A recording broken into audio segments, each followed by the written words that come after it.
بتعمل ايه يا شافعي؟ بتعمل ايه؟ انت بتحرق مكانك؟ بتولع في اكل عيشك؟ انا قصرت معاك في ايه عشان تعمل معايا انا كده؟ ده انا حاطك هنا في المحل مكاني، ده انا مصدرك في كل حاجه. اديني سبب واحد يخليك تعمل كده. انا قلت لك يا حسن وانت ما صدقتنيش. انا من ساعه ما عادل حذرني وانا عيني عليك، جوه المحل وبره المحل. حتى مقابلتك مع الحاج طلبه انا عارفه عنها كل حاجه. ما تبصليش كده يا شافعي، انا ما بعتكش، انا كنت خايف على اكل عيشي، ولما حسيت ان انت ما بقاش قلبك على المحل زي الاول قلت اكيد في حاجه غلط. اصل انا غواك يا صاحبي. ولا يا شافعي، شافعي بص لي، انت عملت كده ليه؟ الحوجة يا استاذ حسن، الحوجة وحشة، وانت عارف ان احنا حالنا واقف بقالنا كتير. الحاج طلبة انا كنت فاكره راجل جدع، اتكفل بجهاز اختي كله، بس طبعا بالدين.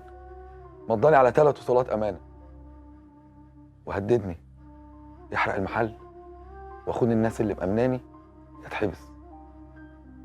انا عارف ان انا قلت باصلي معاك وراضي باي حكم هتحكمه عليا. امشي يا شافعي، امشي وما تورينيش وشك تاني، وبلغ طلبة لو قرب من المحل هوديه في 60 داهية. يلا امشي، يلا يلا. ايه يا حسن انت هتسيبه يمشي؟ انا مش ناقص مشاكل يا رغدة، عايز المحل ده يقوم على رجله.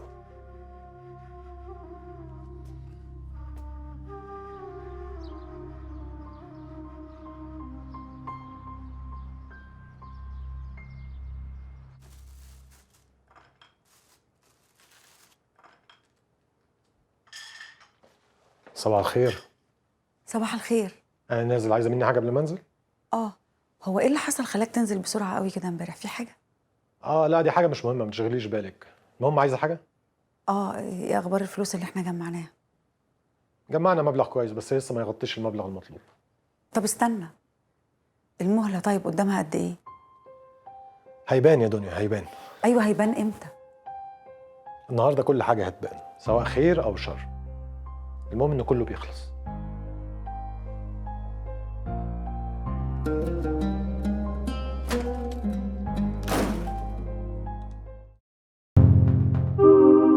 اشترك في باقات واتشت الشهرية بتبدأ من 14 جنيه و99 قرش، وباقات سنوية تبدأ من 150 جنيه.